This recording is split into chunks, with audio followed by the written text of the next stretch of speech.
Hey, today I am going to show you how to install George-L cables.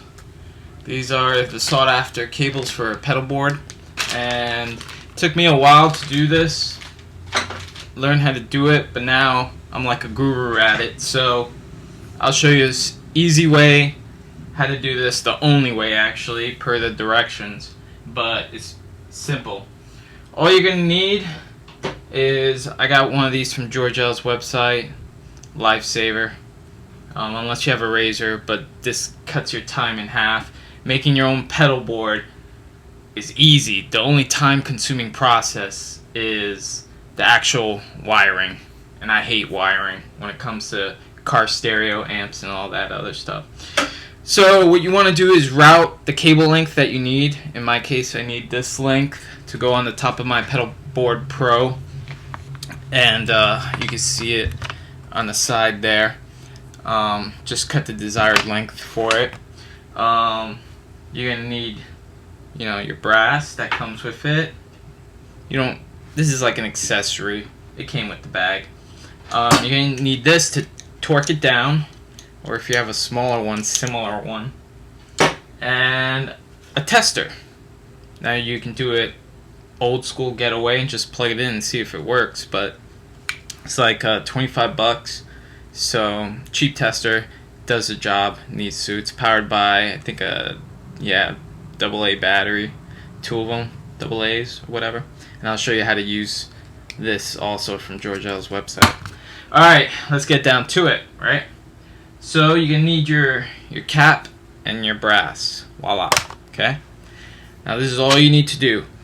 There's a hole in there, right? And in there, I couldn't see it at first unless you shine like a really bright light into it, but there is a needle, like the kind of needle that you shoot heroin with or something.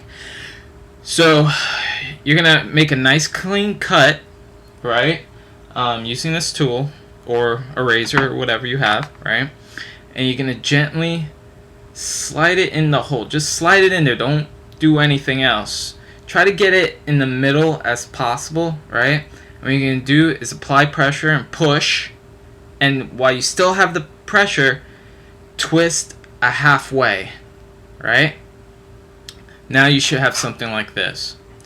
Now don't bend it down with your thumb, or it even says in directions, don't use your thumb pressure or whatever. What I like to do is I use the pressure of the little screw. This screw, as you torque it in, it grinds into the rubber and makes contact with the positive lead. So you're gonna push this cap. I don't know if you can see it. Let me see if I bring it closer to the camera. You're gonna push this cap where it bends it for you. Butterfingers. Alright, and then you start screwing in.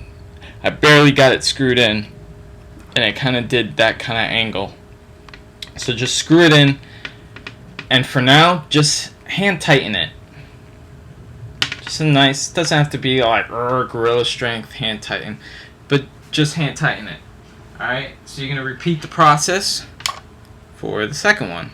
Alright, line it up in the middle. Well, make sure it's cut decent. This one looks actually shitty. Alright, that's better.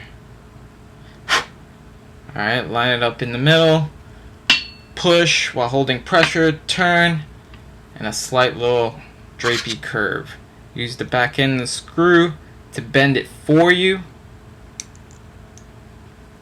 Takes a little, fiddling around with it. Then just hand torque it. Okay?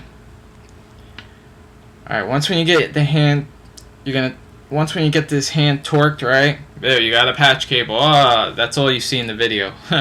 But no, you want to test and double test. So this is what I mean by test and double test.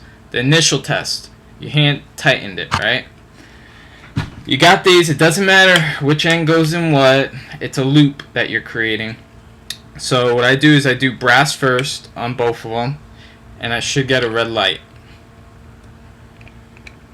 It's really hard to do this, but let me see if I can get it for you guys. Okay. Whoops. slipped. Okay, brass to brass should get a light.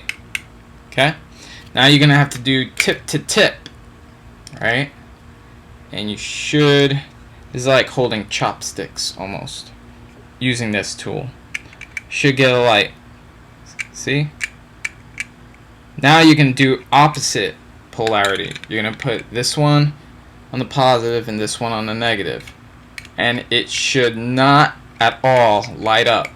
If it lights up, that means you have this connected to a positive and then this one connected to a positive and negative, which is no bueno. So it doesn't light up. Alright, that's your first test. So everything's good, right? So now we're going to use these. Crimp it. Let me see. I'll do it at this angle so you guys can see. Crimp it here. And then turn it.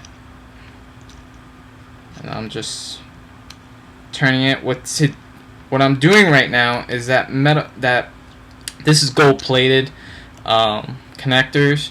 So what I'm doing is the gold plating is splicing the positive wire right now, so it gets a nice seated connection. This is why you want to torque it down a bit, right? Now you're going to double test. So same thing like we did before.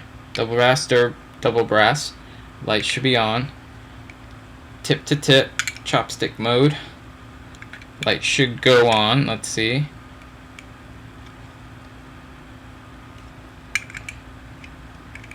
Light does go on. And then opposite polarities. Does not go on. So perfect. Now you put your fancy dancy little Georgel covers on it to add it some pizzazz to your pedal board, and voila, you got a working pedal board. Alright, hope this is a blunt, easy way for you guys to understand how to make these. Before I was splicing it with a splicer and pulling the metal things back and then jamming it in there. Spliceless cables, exactly what it is. Spliceless cables. You don't need to solder to make a perfect connection or anything like that. It works perfect. Just make sure you test it. And that's it. Alright, hope this helps. Bye.